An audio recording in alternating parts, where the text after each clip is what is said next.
Students, this is Ashu Arora, teacher of APS. Yes students, तो आज की इस वीडियो में हम अपने इस चैप्टर को ओवर करने वाले हैं।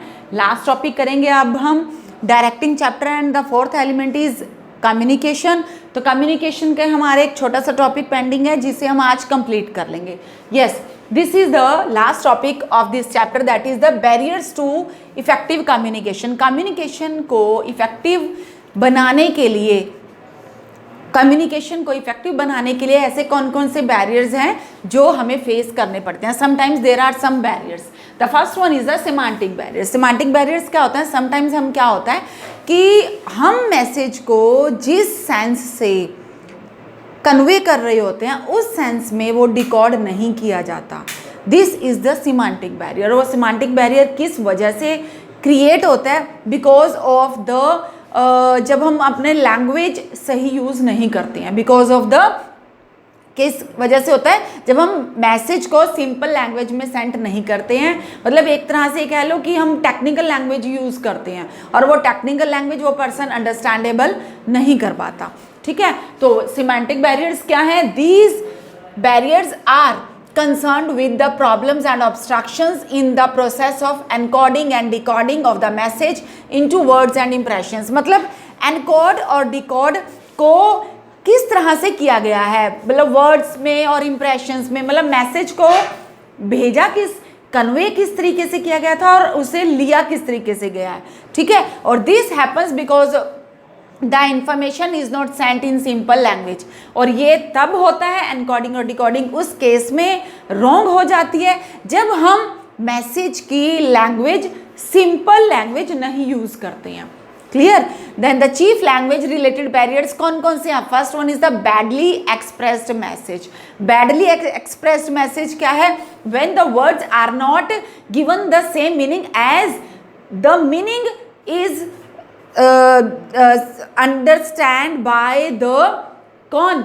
सेंडर। जो सेंडर जिस मीनिंग से, जैसे कि हम इमोजीज यूज कर लेते हैं, इमोजीज जो है सामने वाला जो है वैसे अंडरस्टैंड नहीं करता जैसे कि सेंडर सेंड कर रहा है। तो बैडली एक्सप्रेस, वो जो रिसीवर है वो अपने अकॉर्डिंग उस मैसेज को क्या करेगा? अंडरस्टैंड कर लेगा। तो so this is the badly expressed message. Next is the symbols और words with different meaning. Sometimes we use some words with different meanings. Clear? उस वर्ड का मीनिंग हमारे लिए कुछ और होता है और सामने वाले के लिए, जो सेंड कर रहा है मैसेज, उसके लिए कुछ और होता है। लाइक एक एग्जाम्पल है आपके सामने, that is the word value. If word value is used in the message, तो उस वैल्यू वर्ड के डिफरेंट मीनिंग होते हैं। मैं आप लोगों को 3 सेंटेंसेस बोल रही हूँ। The sentences are, what is the value of computer education these days? क्या वर्ड है? What is the value of computer education these days? And the next sentence is, what is the value of this mobile set? ठीक है, and the next is, I value our friendship. Clear? These are the 3 words. इन तीनों words, इन तीनों sentences में ही मैंने क्या use किया है? Value word को यूज किया है, लेकिन वैल्यू वर्ड के मीनिंग तीनों सेंटेंसेस में क्या है? डिफरेंट है। क्लियर? तो हमारा फर्स्ट सेंटेंस क्या है? What is the value of computer education these days? कि इन दिनों में कंप्यूटर एजुकेशन की क्या वैल्यू है, क्या इंपॉर्टेंस है। Clear? The next sentence is, what is the value of this mobile set? इस मोबाइल सेट की वैल्यू क्या है? मतलब हम यहाँ पे मोबाइल की कॉस्ट पूछ रहे हैं। Clear? And the next one is, I value our friendship, means कि मैं आपकी फ्रेंडशिप की वैल्यू को समझता हूँ। फर्स्ट में जो हमने कंप्यूटर एजुकेशन की बात की उसमें उसकी इंपॉर्टेंस की बात की है। सेकंड में मोबाइल सेट की कॉस्ट की बात की है। थर्ड में हम उसकी वैल्यू की बात कर रहे हैं कि हम, तुम्हारी फ्रेंडशिप की मेरे लिए वैल्यू है। तो वैल्यू वर्ड जो है डिफरेंट मीनिंग रखता है, इसलिए हमें ऐसे वर्ड्स और सिंबल्स नहीं यूज करने चाहिए जो डिफरेंट मीनिंग रखते हो।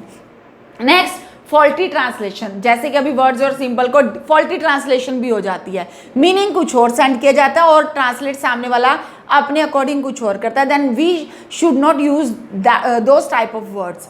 Next is the unclarified assumptions. There are some unclarified assumptions. वो अनक्लैरिफाइड असम्पशंस क्या हैं? जैसे कि समटाइम्स क्या होता है कि कुछ चीज़ें ऐसी होती हैं जो रिसीवर ये सोचता है कि वो सेंडर के पॉइंट ऑफ व्यू से करेक्ट अंडरस्टैंड कर रहा है। क्लियर? तो समटाइम्स क्या होता है कि सेंडर ये सोचता है कि these are the common things and receiver must know about these things. तो ये अनक्लैरिफाइड असम्पशंस होती हैं को सेंडर अपनी तरफ से बना लेता है। समझ में आ गई ना बात, लेकिन वो रिसीवर को उन चीज़ों के बारे में कोई नॉलेज नहीं होती है। तो उस केस में क्या होता है, जो मैसेज होता है उसको क्या कर लिया जाता है, प्रॉपरली अंडरस्टैंड नहीं किया जाता। Next is the technical jargon. Technical jargon क्या होता है, some people work in that type of enterprise where they are involved in where they are doing some technical work, and because of that they use some technical language, and that technical language is not understandable by all the people. So if they are using some technical words in that communication, then that message is not understandable by all the people. So technical jargon means technical communication जो होती है वो सभी के लिए understandable नहीं होती है। तो टेक्निकल मैसेज जो है वो समटाइम्स क्या होते हैं, बैरियर क्रिएट करते हैं मैसेज को प्रॉपरली अंडरस्टैंड करने में।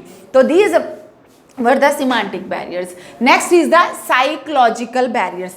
तो साइकोलॉजिकल बैरियर्स क्या हैं और ये कब क्रिएट होते हैं?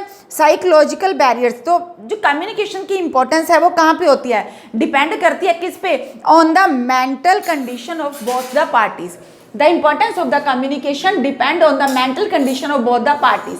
Mental condition on both the parties का यहाँ पे क्या मीनिंग है, यहाँ पे मीनिंग है कि एक मेंटली डिस्टर्ब्ड पर्सन जो है वो हिंड्रेंस क्रिएट कर सकता है कहाँ पे, कम्युनिकेशन पे।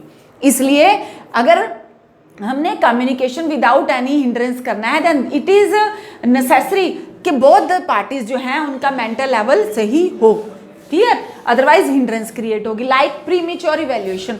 समटाइम्स क्या होता है कि मैसेज हमें रिसीव भी नहीं होता और हम उसकी इवैल्यूएशन कर लेते हैं कि this type of message now are जो सुपरवाइजर है या our superior will send to us. तो हम उसका प्रीमेच्योर इवैल्यूएशन करके उसके रिजल्ट को भी इवेल्युएट करना शुरू कर देते हैं, दैन इट इज रॉन्ग। तो एक ये बैरियर है, मतलब हमें प्रीमेच्योर इवेल्युएशन नहीं करना चाहिए। और प्रीमेच्योर इवेल्युएशन किस केस में करते हैं, जब सेंडर और रिसीवर दोनों का मेंटल लेवल, दोनों में से एटलीस्ट एक का मेंटल लेवल अगर सही ना होगा तो। Next is lack of attention. Lack of attention क्या होता है, समटाइम्स हम क्या करते हैं कि हम ये सोचते हैं कि सामने वाला हमारी बात को सुन रहा है, बट समटाइम्स क्या होता है कि वो देख हमारी तरफ रहा होता है बट हमारी तरफ उसका ध्यान नहीं होता, वो सोच कुछ और रहा होता है, मतलब उसके दिमाग में कुछ और चल रहा होता है। This is the lack of attention.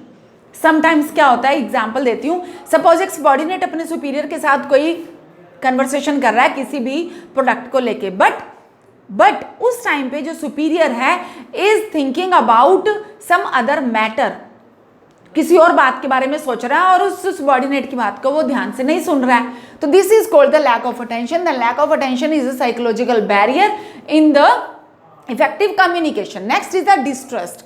Distrust क्या होता है, जब या तो सेंडर रिसीवर पे ट्रस्ट नहीं करता या रिसीवर सेंडर पे ट्रस्ट नहीं करता। तो इस केस में क्या होगा, जो सेंडर मैसेज कन्वे कर रहा है to the receiver, then receiver will not trust on that message. Clear? तो उस मैसेज पे वो ट्रस्ट नहीं करेगा, then it is the psychological. और वो मैसेज पे ट्रस्ट क्यों नहीं करेगा, because of the misunderstandings between them. Clear? तो this is the distrust and this is about the psychological barrier. जो साइकोलॉजिकल बैरियर किस वजह से क्रिएट होता है, बिकॉज ऑफ द, अगर सेंडर और रिसीवर में से किसी की मेंटल कंडीशन अगर प्रॉपर सही नहीं है। Next is the organisational barriers. तो ऑर्गेनाइजेशनल बैरियर्स क्यों क्रिएट होते हैं, क्यों अराइज होते हैं? Organisational barriers are arised because of the organisational structure, rules and regulations, organisation policies. Because of that, क्योंकि कोई भी सबॉर्डिनेट है वो वर्क कहाँ पे करता है, ऑर्गेनाइजेशन में, और ऑर्गेनाइजेशन में इफेक्टिव कम्युनिकेशन ऑर्गेनाइजेशन की वजह से ना होने के पीछे कौन कौन से रीजन है, मतलब कौन कौन से बैरियर्स ऐसे हैं जो ऑर्गेनाइजेशन से रिलेटेड है और इफेक्टिव कम्युनिकेशन नहीं हो पाता है। First one is the organisational policies. Sometimes the organisational policies also create some hindrance in the effective communication. तो वो किस टाइप की है, लाइक के समटाइम्स क्या होता है कि ऑर्गेनाइजेशन की पॉलिसी होती है कि only superior will convey the message to the subordinates and there will not any chance for the subordinates to give any suggestion to the superior for any matter. Clear. तो ये policy बना दी जाती है, वैसे ये रूल्स एंड रेगुलेशंस में भी आ सकता है, बट ये पॉलिसी अगर बना दी जाती है तो उस केस में क्या होगा, तो अगर कुछ सजेशन ऐसा भी होगा जो इंपॉर्टेंट है सुपीरियर के लिए, तो सबॉर्डिनेट उसे कन्वे नहीं कर पाएंगे। तो अगर ऑर्गेनाइजेशन में ऐसी कुछ पॉलिसीज बना दी जाती हैं, then they create some hindrances in the effective communication. Communication में कैसे, क्योंकि सबॉर्डिनेट्स जो है सुपीरियर के साथ कम्युनिकेट नहीं कर पाएंगे, only there is the one way communication होगा। क्लियर, मतलब अपवर्ड या डाउनवर्ड कम्युनिकेशन होगा। Next one is the rules and regulation. Sometimes there are some rigid rules and regulations in the organisations. Organisation में कैसे rules and regulation होते हैं, जैसे कि the subordinates will work till 6 hours without any break. Clear, but subordinates या employees या labour are not able to do work till 6 hours, 6 घंटे तक काम करना, that is not possible for everyone ना, एवरीवन का नोबडी, किसी के लिए भी पॉसिबल नहीं होता, बीच में ब्रेक चाहिए होता है। तो अगर ये रूल्स या रेगुलेशन बना दिए जाएं but employees are not satisfied with the rules, clear, तो उसमें क्या होगा, जो ऑर्गेनाइजेशन के रूल्स एंड रेगुलेशंस ही इफेक्टिव कम्युनिकेशन में बैरियर हो जाते हैं। वो कैसे, क्योंकि रूल्स एंड रेगुलेशंस की वजह से जो सबॉर्डिनेट्स हैं वो क्या हो जाते हैं, हरास हो रहे होते हैं, और हरास होने की वजह से वो क्या करते हैं, वो प्रेस्क्राइब्ड चैनल जो है वो यूज नहीं करते हैं कम्युनिकेशन का। Next is the complexity in the organisational structure. अगर ऑर्गेनाइजेशन का स्ट्रक्चर कॉम्प्लेक्स है, मतलब there are a number of managerial levels, then how the communication will be effective. अगर काफी सारे मैनेजरियल लेवल्स है ना, तो कम्युनिकेशन इफेक्टिव हो ही नहीं सकता। सबॉर्डिनेट्स को पता नहीं होगा वो किस सुपीरियर के साथ जो है अपने प्रॉब्लम को शेयर कर सकते हैं। Next is the organisational facilities. Yes, organisational facilities क्या है, इफ फैसिलिटीज स्मूथ, क्लियर और टाइमली कम्युनिकेशंस, ठीक है, if the requisite facilities are not provided. अगर कुछ एक फैसिलिटीज चाहिए होती हैं सबॉर्डिनेट्स को, अगर वो फैसिलिटीज मिलती रहेंगी, ठीक है, जैसे कि उन्हें रिटर्न में अपनी जो ग्रीवेंसीज हैं, शिकायतें हैं, वो भेजनी है, सजेशन भेजने हैं, टेलीफोनिकली भेजने हैं, कैसे भेजना है, मतलब कैसे सेंड कर सकते हैं, वो कैसे अपने सुपीरियर के साथ कांटेक्ट कर सकते हैं। अगर ये क्लियर है, ऑर्गेनाइजेशन में सारी फैसिलिटीज हैं, देन तो कोई प्रॉब्लम नहीं होगी, तो इफेक्टिव कम्युनिकेशन पॉसिबल हो सकता है। बट फैसिलिटीज पर डिपेंड करता है, अगर ऑर्गेनाइजेशन में फैसिलिटीज नहीं है तो कम्युनिकेशन जो है इफेक्टिवली नहीं होगा, कहाँ पे, ऑर्गेनाइजेशन में। Next is a personal barrier. Sometimes there are some personal barriers which arise because of the sender and the receiver. किसी के भी बिहाफ पे हो सकता है।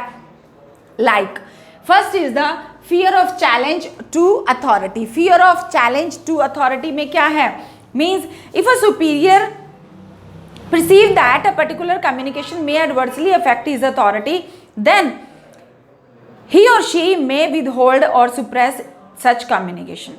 ठीक है, अगर किसी भी सुपीरियर को ये लगता है कि अगर वो इस टाइप का मैसेज कन्वे कर देता है तो इससे उसकी अथॉरिटी जो है वो क्या हो जाती है, मे बी क्या हो जाएगी, अथॉरिटी जो है उसकी एक तरह से कह लो कि अफेक्ट हो जाती है, ठीक है, एडवर्सली अफेक्ट होती है। तो उस केस में क्या होगा, तो वो क्या करेगा, कम्युनिकेट नहीं करेगा properly. Next is the lack of confidence of superior on his subordinate. Sometimes क्या होता है, सुपीरियर का कॉन्फिडेंस नहीं होता सबॉर्डिनेट्स के ऊपर, वो ये सोचता है कि my subordinates are not so able to do that work if I will convey the message. ठीक है, तो वो कॉन्फिडेंस ही नहीं होगा, तो वो अपने सबॉर्डिनेट्स को प्रॉपरली मैसेज जो है कन्वे नहीं करता। Next is the unwillingness to communicate. Sometimes क्या होता है कि सुपीरियर जो है कम्युनिकेट करने के लिए विलिंग नहीं होता, या सबॉर्डिनेट जो है मैसेज कन्वे नहीं करना चाहते। तो विलिंगनेस जो है ना, ये मतलब पर्सनल बैरियर जो है, ये किसी भी पर्सन के अपने पर्सनल है, चाहे वो सेंडर है, चाहे वो रिसीवर है, चाहे वो सबॉर्डिनेट है, चाहे वो सुपीरियर है। Next is the lack of proper incentives. Lack of proper incentives क्या है, अगर चाहे वो सुपीरियर है चाहे वो सबॉर्डिनेट, अगर उन्हें प्रॉपर इंसेंटिव्स नहीं मिलेंगे, क्लियर, तो कि वो अपने सुपीरियर अपने सबॉर्डिनेट को सभी मैसेजेस कन्वे करे, ठीक है, कम्युनिकेट करे उनके साथ। अगर इंसेंटिव मीन्स उन्हें पता ही नहीं है कि वो कम्युनिकेट कैसे करेंगे, पर्सनली मतलब लीडर को बुला के करेंगे या उनको मतलब टेलीफोनिकली करेंगे या अनाउंसमेंट करी जाएगी, किस तरह से, तो ये प्रॉपर इंसेंटिव्स अगर नहीं मिलती हैं तो फिर क्या होगा, there will be no effective communication. तो these were the 4 barriers in the effective communication: semantic barriers, psychological barriers, organizational barriers and personal barriers. Now the question arises, what is the question? That is the how we can improve the communication effectiveness, या how we can remove the barriers to make the communication effective. हम barriers को कैसे remove कर सकते हैं communication को effective बनाने के लिए? हम कैसे रिमूव कर सकते हैं बैरियर्स को? The first one is clarify the ideas before communication. अगर हमने कोई भी मैसेज कम्युनिकेट करना है, then first of all we must clarify the ideas before communication. Before sending the message we must clarify the message. हमें clear कर देना, खुद को भी क्लियर होना चाहिए। अगर हमें मैसेज खुद क्लियर होगा then we can easily give the proper meaning of the words in the message. Next is the communicate according to the needs of the receiver. We must communicate according to the need of the receiver. ये नहीं है कि हम message जो है दे दड़ादड़ message send करते जा रहे हैं and in that case the receiver will ignore the messages. इसलिए हमें रिसीवर की नीड के अकॉर्डिंग ही कम्युनिकेट करना चाहिए। If there some needs arise on behalf of the receiver then he needs some messages, then we should communicate with the receiver on a particular matter. Next, consult others before communicating. Yes, हमें जैसे अब superior है, superior को message अपने subordinate को convey करने से पहले एक बार कंसल्ट करना चाहिए अपने किसके साथ, को मेंबर्स के साथ, जिससे कि अगर कोई प्रॉब्लम हो या कुछ भी ऐसा मिसअंडरस्टैंडिंग या कोई भी कंफ्यूजन वर्ड्स होगा then that must be remove in that stage. Next, be aware of language, tone and content of the message. Yes, जैसे सिमेंटिक बैरियर्स में था कि हमें अपनी लैंग्वेज टोन जो है प्रॉपर रखनी चाहिए मैसेज में, and content of the message हमें कैसे रखने चाहिए, इजी कंटेंट मतलब शॉर्ट कंटेंट रखना चाहिए जो कि इजीली अंडरस्टैंड किया जा सके। तो next is the convey things that are of value to the listeners. वही जैसे हमें ऊपर सेकंड पॉइंट में क्या बताया था, हमें रिसीवर की नीड्स के अकॉर्डिंग मैसेज कन्वे करना चाहिए, कम्युनिकेट करना चाहिए। वही बात यहाँ पे है कि हमें उन्हीं चीज़ों को ही कन्वे करना चाहिए जो लिसनर के लिए वैल्यू रखता हो।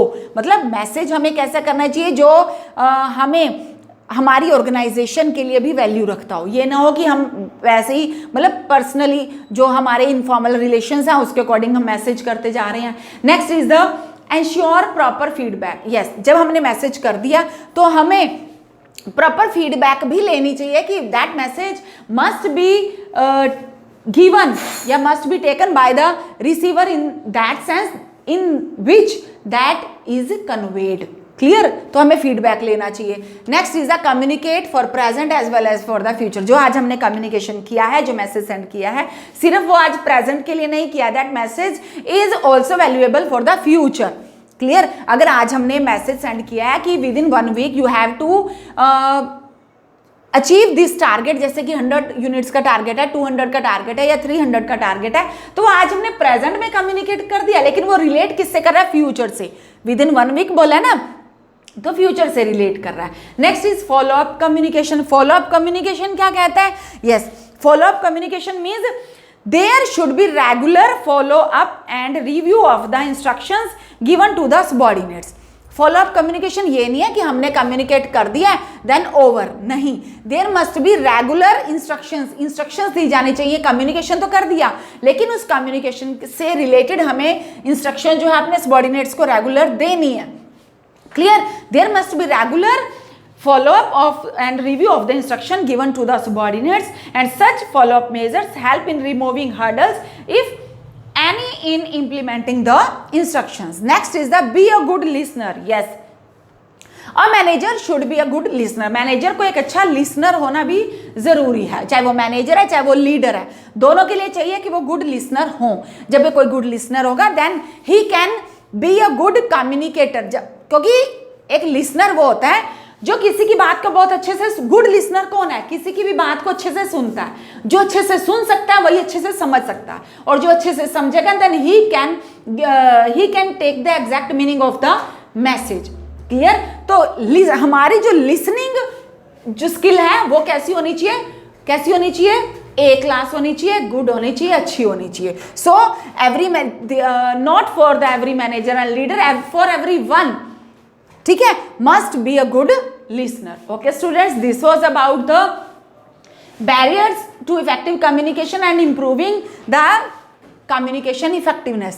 Okay, now with this topic our chapter directing is over, and in the next video we will meet with the next chapter. Till then, bye, stay home, stay safe.